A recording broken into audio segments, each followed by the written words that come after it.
Bom, agora a gente vai fazer uma reflexão acerca de Deus e sua misericórdia.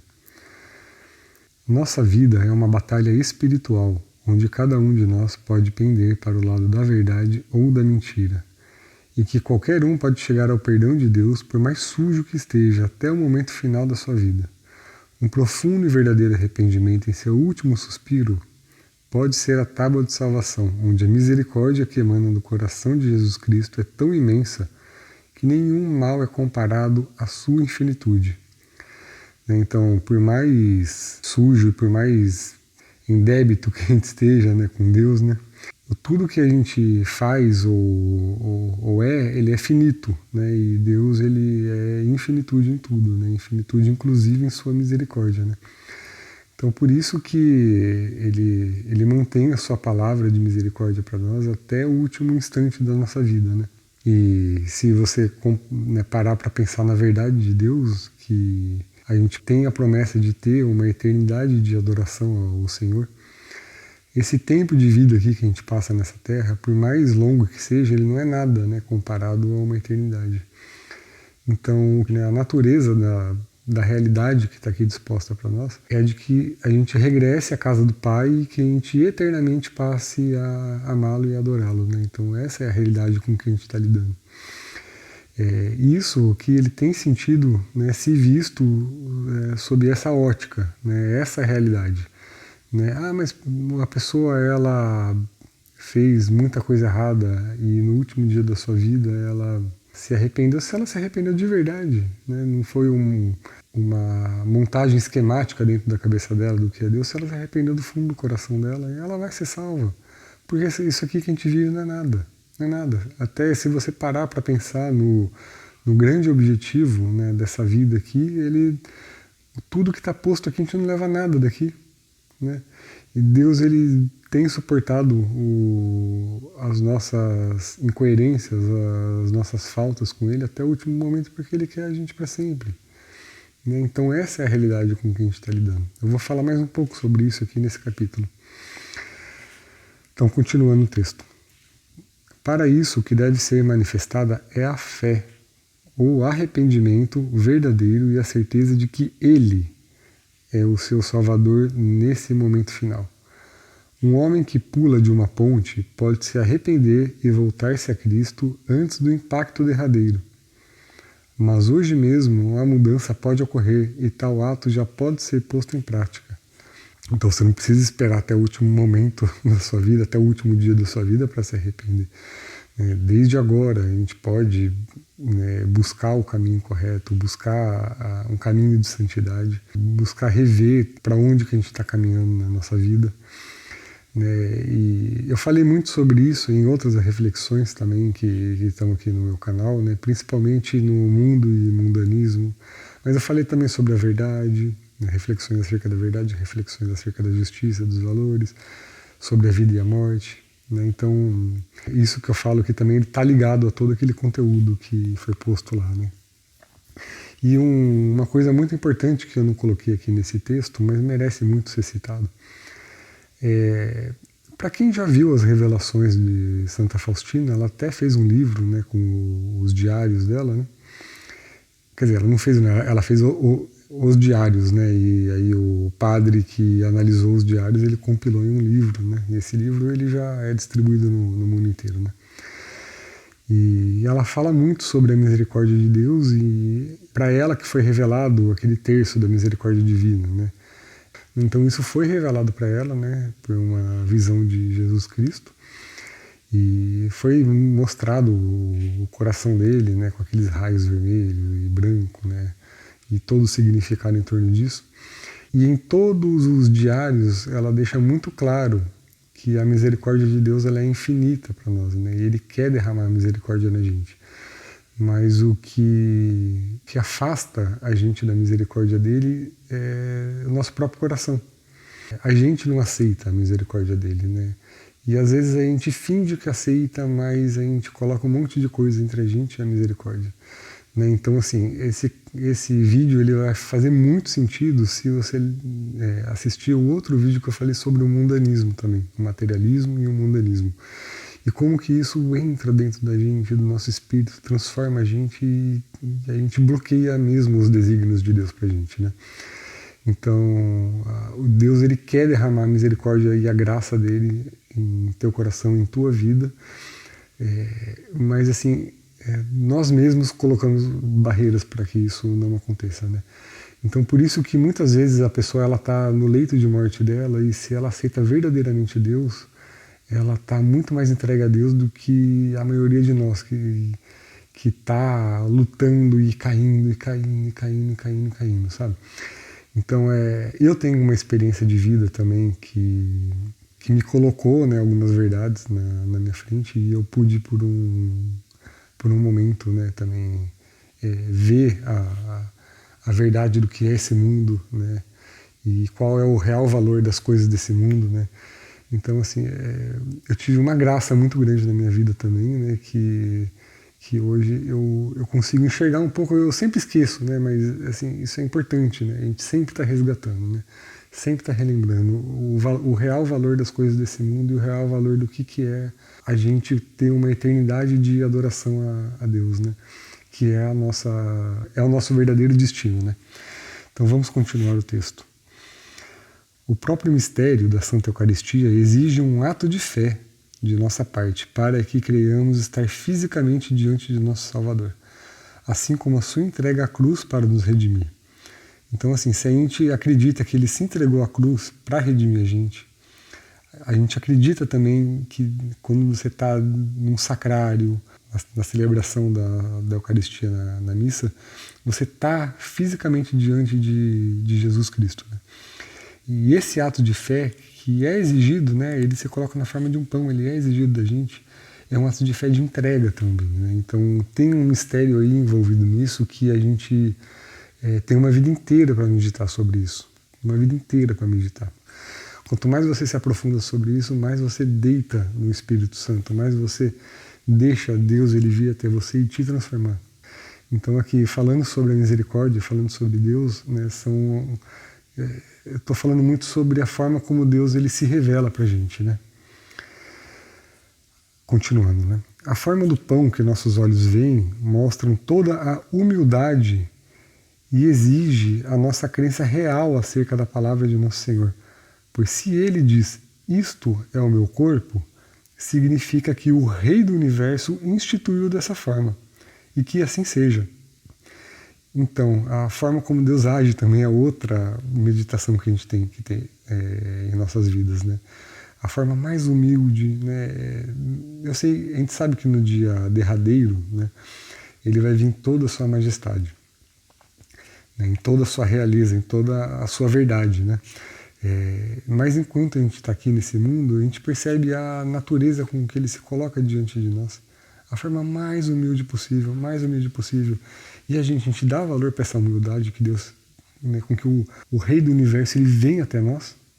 A gente crê nisso, a gente aceita essa humildade que ele vem até nós dessa forma.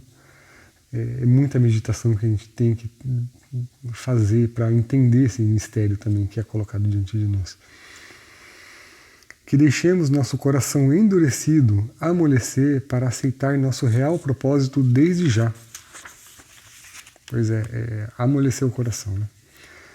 Pois, como criaturas, compreendemos apenas superficialmente o meio ao qual fomos inseridos.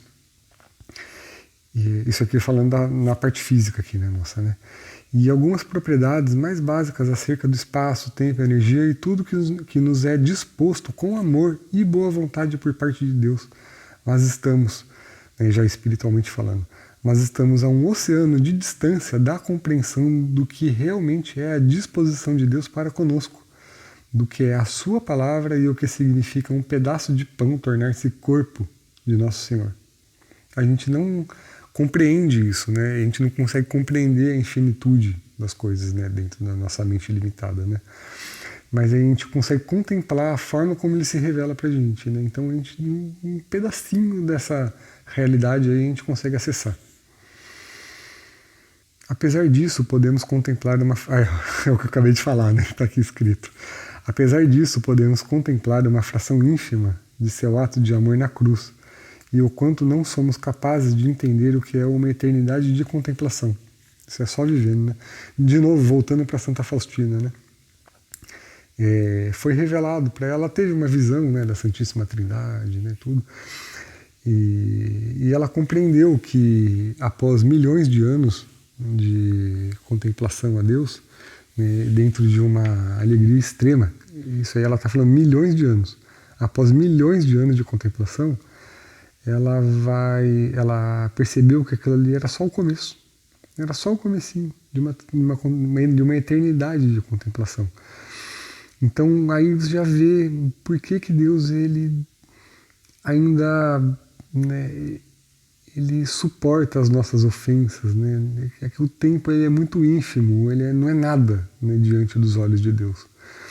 E como ele quer que cada alma vá para o céu, né? Cada alma esteja junto dele, né? Que por um tempo tão pequeno que a gente passa aqui na Terra, a gente inclina o nosso coração para o mal e a gente pode ir para o inferno.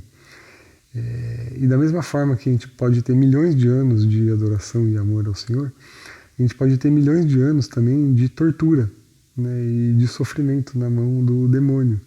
E depois de milhões de anos, a pessoa que está sendo torturada ela vai perceber que é só o começo também. Então é algo desesperador, por pior que seja a pessoa, por mais vil que seja a pessoa. Deus ele quer salvar essa pessoa, né? Ele tem um plano de salvação para essa pessoa, ele tem um caminho de salvação para essa pessoa. Né? E o que impede essa pessoa de ser salva é ela mesma. Né? Isso que é o mais triste. É a própria cegueira espiritual. As graças vindas a nós são atos de amor e misericórdia, assim como as que também chegam por meio das mãos de pessoas que nessa terra mostraram uma fé viva, como santos e o próprio corpo da Igreja, que mostram o quanto nosso Senhor se manifesta de diferentes formas para o crescimento de nossa fé e esperança nele. Portanto, que seja ti também uma dessas pessoas que trazem Cristo em seu fronte. Pertence a ele, né? É isso que eu quero dizer. Suas bênçãos, por menores que sejam, são gigantescas para nós, pois mantêm nossos pés no caminho certo nos momentos de fraqueza e convertem muitas almas ainda descrentes, mas dispostas a crer. E tal momento de volta à fé, ou mesmo o início da crença da verdade, é única para cada um, com cada trajetória sendo aquela escolhida por ele para conduzir-nos de volta para a sua casa. Então, assim, cada pessoa tem um caminho próprio para voltar para Deus, né? Cada pessoa passa por momentos de tribulações dentro dessa vida. A gente, né, eu não conheço ninguém que tenha sido firme na fé o tempo inteiro. A gente esfria, né? A gente se afasta de Deus, a gente age de uma forma contrária a Deus, mas em um determinado momento ele faz o chamado de volta para a gente, né? Aqui, talvez, quem esteja assistindo esse vídeo, talvez o chamado possa ser esse próprio vídeo, eu não sei, posso estar servindo como instrumento para Deus, não sei. Ou mesmo assistindo uma homilia que alguém vai te tocar, ou mesmo na própria vivência, né? Ter um caminho próprio para que você possa voltar para Deus da melhor forma possível. Ele tem um plano para a sua vida. E normalmente a gente pode ajudar esse plano a acontecer, ou a gente pode atrapalhar esse plano, né, de ser realizado. Continuando. E este mesmo pecador, pequeno e miserável, que fez esse texto, testemunha o tamanho da graça que o Senhor lhe deu, mostrando o tamanho de seu nada. E mesmo com 1000 motivos para ser abandonado às trevas, Cristo não o esqueceu e manteve-se firme em sua promessa que chega a todos os que o buscam. Eu sou o primeiro da fila a admitir que Deus ele tem 1000 motivos para me largar, mas ele teve paciência comigo e ele veio atrás de mim e ele me buscou. Por diversas vezes eu não aceitei, né, isso, né, mas ele é insistente, ele é um Deus de amor, de verdade, né? Então, se você está passando por essa tribulação também, então acredite, ele não vai desistir de você, ele vai persistir em você, basta que você abra seu coração e aceite.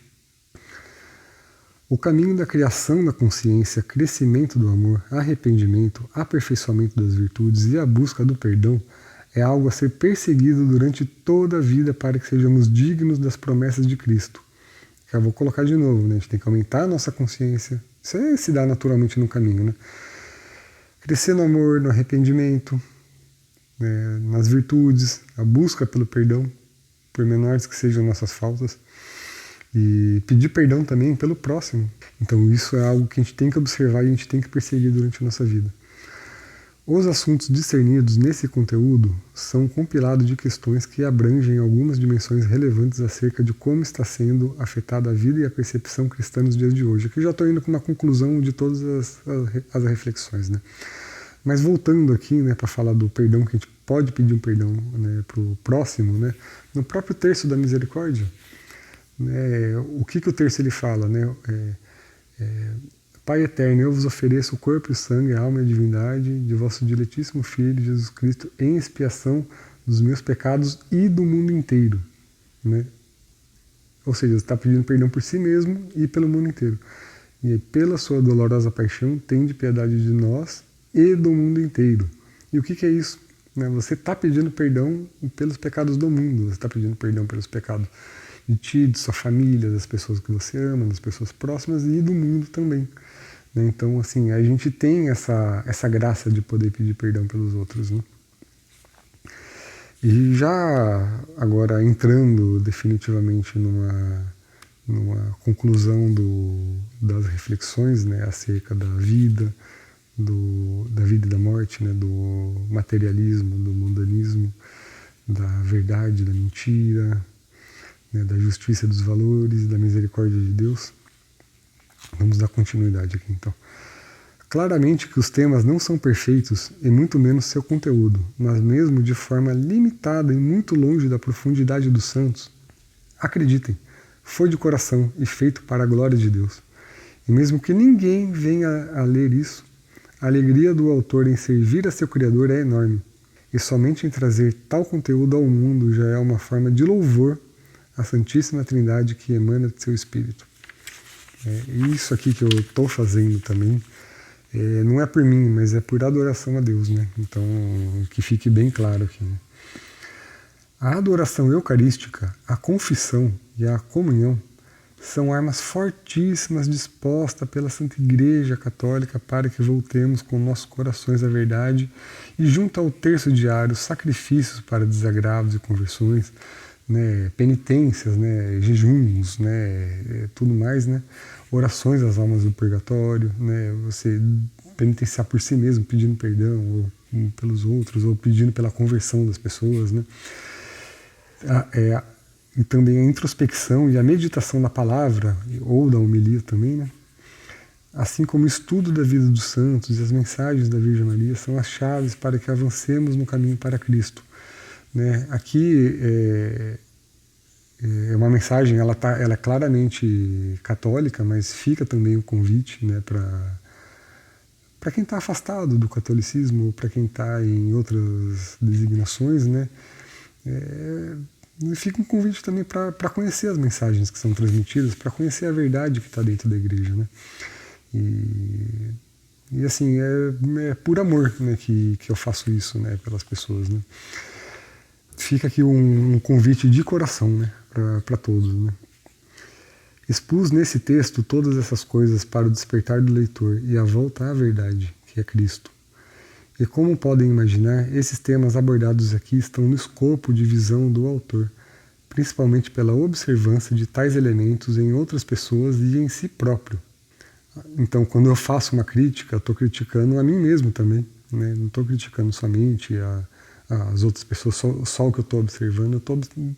Eu tanto observo as outras pessoas como a mim mesmo. Né? Então, eu não me isento das coisas que são colocadas aqui. Né?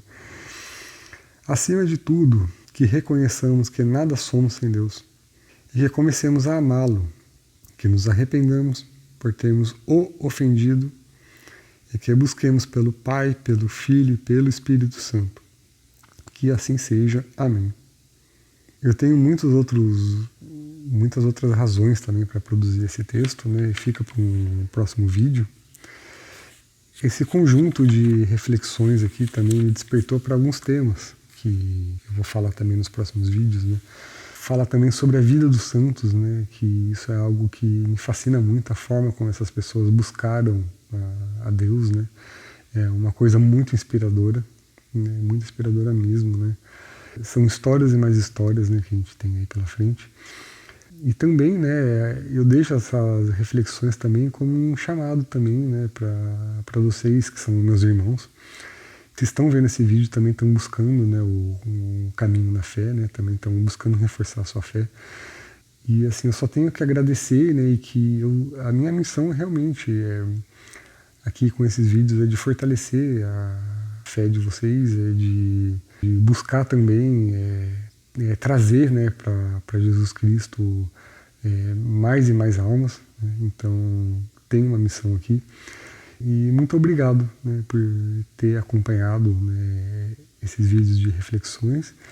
E eu espero que continue aqui, né, acompanhando os vídeos do canal, né, e que, se possível, também divulgue para outras pessoas, para que essa mensagem possa chegar a mais e mais pessoas e possam reaquecer os corações, né, para que possam voltar para Jesus Cristo, né. E até a próxima, né, gente? Muito obrigado.